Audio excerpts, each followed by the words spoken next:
नमस्ते। आज के इस विशेष विश्लेषण में हम भारत के कानूनी सुधार और समानता की लड़ाई की एक बेहद दिलचस्प और अविश्वसनीय कहानी में उतरने वाले हैं। एक ऐसा सफर जिसने भारतीय समाज के सदियों पुराने ढांचे को हिलाकर रख दिया और जो आज भी हमारे जीवन को गहराई से प्रभावित कर रहा है। तो चलिए सीधे इसमें डाइव इन करते हैं। आखिर भारतीय महिलाओं ने संपत्ति और समानता का अपना मौलिक अधिकार कैसे हासिल किया? सच कहूं तो ये कोई रातों रात हुआ चमत्कार बिल्कुल नहीं था। ये एक बहुत बड़े संघर्ष की कहानी है, जिसके केंद्र में एक ऐसा कानून था जिसने उस समय पूरे देश में उथल-पुथल मचा दी थी। इस चर्चा में हम इस पूरे सफर को स्टेप बाय स्टेप समझेंगे।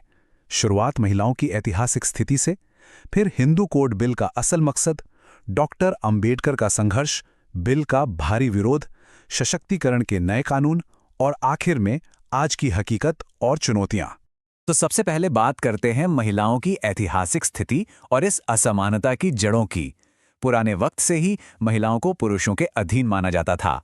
अर्थशास्त्र और मनुस्मृति जैसे प्राचीन ग्रंथों ने महिलाओं को संपत्ति के बेसिक अधिकारों से पूरी तरह वंचित रखा था, जिससे उन्हें हर छोटी बड़ी जरूरत के लिए पुरुषों पर निर्भर रहना पड़ता था। अब जो बात वाकई बहुत दिलचस्प है वो ये कि हमारे प्राचीन कानूनी ढांचे ने महिलाओं को सिस्टमैटिक तरीके से कैसे पीछे रखा। मिताक्षरा कानून में संपत्ति पर सिर्फ पुरुष वंश यानी पिता, पुत्र और पोते का ही जन्मसिद्ध अधिकार होता था, और दूसरी तरफ दायभाग कानून था। हालांकि इसमें इंडिविजुअल ओनरशिप थी, लेकिन वहां भी महिलाओं के साथ उनकी शादीशुदा स्थिति के आधार पर भारी भेदभाव होता था। दोनों ही प्रणालियों ने औरतों को संपत्ति से दूर रखा। आगे बढ़ते हैं हिंदू कोड बिल के मकसद और एक नए संवैधानिक विजन की तरफ। इसी गहरे भेदभाव को हमेशा के लिए मिटाने के लिए डॉक्टर बी.आर. अंबेडकर ने एक ऐतिहासिक मिशन शुरू किया। उनका गोल एकदम क्लियर था, इन बिखरे हुए पारंपरिक कानूनों को एक जगह लाना और उन्हें स्वतंत्र भारत के नए संवैधानिक सिद्धांतों के हिसाब से ढालना।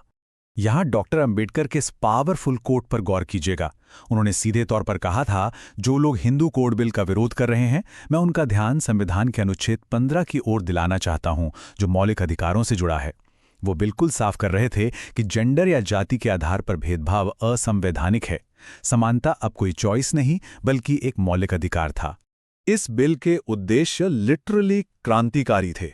सोचिए, ये दोनों जेंडर्स के लिए उत्तराधिकार तय करना चाहता था, शादी और तलाक के रूल्स को स्टैंडर्डाइज करना चाहता था, पैतृक संपत्ति में सिर्फ पुरुषों के जन्मसिद्ध अधिकार को खत्म करना चाहता था, महिलाओं को पूर्ण संपत्ति का अधिकार देना चाहता था और विवाह व गोद लेने में जातिगत बाधाओं को हटाना चाहता था। इसका सीधा मकसद उस पितृसत्तात्मक ढांचे को पूरी तरह से तोड़ना था। अब आते हैं इस कहानी के सबसे इंटेंस हिस्से पर, डॉक्टर अंबेडकर का संघर्ष और एक बहुत बड़ी पॉलिटिकल लड़ाई। ऑब्वियसली समाज के इतने बुनियादी ढांचे को बदलने वाले बिल को संसद से पास कराना कोई आसान काम तो था नहीं। चलिए टाइमलाइन देखते हैं कि यह घटनाक्रम कैसे बिल्डअप हुआ। 1948 में प्रधानमंत्री जवाहरलाल नेहरू ने डॉक्टर अंबेडकर को इस नई संहिता का ड्राफ्ट तैयार करने का काम सौंपा।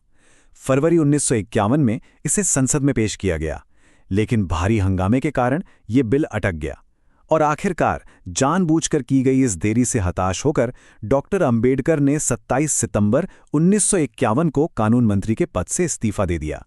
तो आखिर ऐसा क्या हुआ कि इस अहम बिल को रोक देना पड़ा? समाज और राजनीति के कई वर्गों से इसे बहुत तीखी प्रतिक्रिया मिली। सच कहूं तो देश इस मुद्दे पर पूरी तरह से बटा हुआ था। आपको शायद थोड़ी हैरानी हो, लेकिन विरोध सिर्फ रूढ़िवादी गुटों की तरफ से ही नहीं आया, बल्कि तत्कालीन राष्ट्रपति डॉक्टर राजेंद्र प्रसाद और कई प्रमुख नेताओं ने इसका खुलकर विरोध किया। उनका ये मानना था कि ये बिल पारंपरिक रीति रिवाजों और भारतीय संस्कृति को नुकसान पहुंचाएगा। यहां आती है हमारी अगली कड़ी, सशक्तिकरण के नए कानून।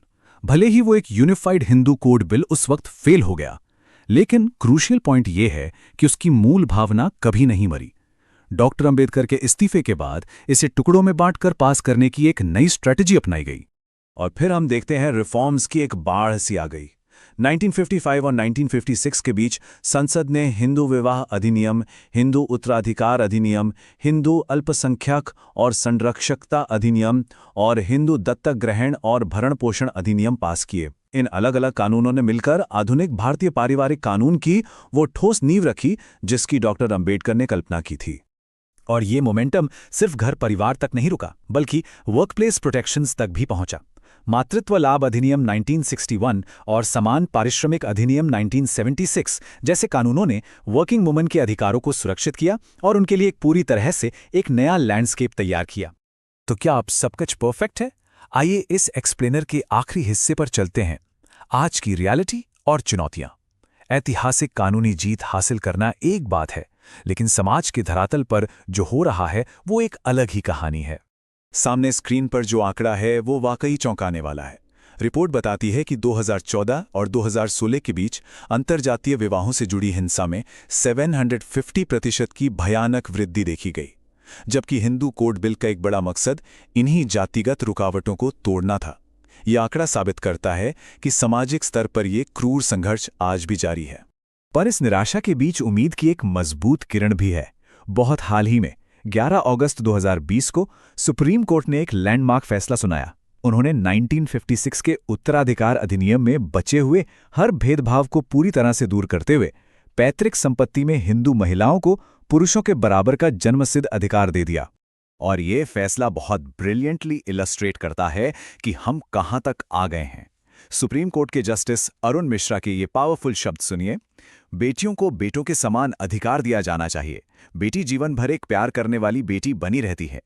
ये उन प्राचीन मिताक्षरा और दायभाग कानूनों की असमानताओं पर एक फाइनल और निर्णायक प्रहार है, जिनकी बात हमने बिल्कुल शुरुआत में की थी।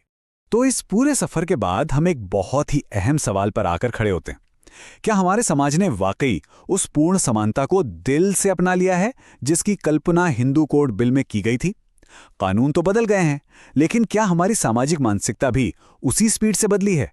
बिना सोशल अवेयरनेस के सिर्फ किताबों में लिखे अधिकारों का क्या फायदा? इस पर गहराई से सोचने की जरूरत है। इस विशेष चर्चा में मेरे साथ जुड़ने के लिए बहुत बहुत शुक्रिया।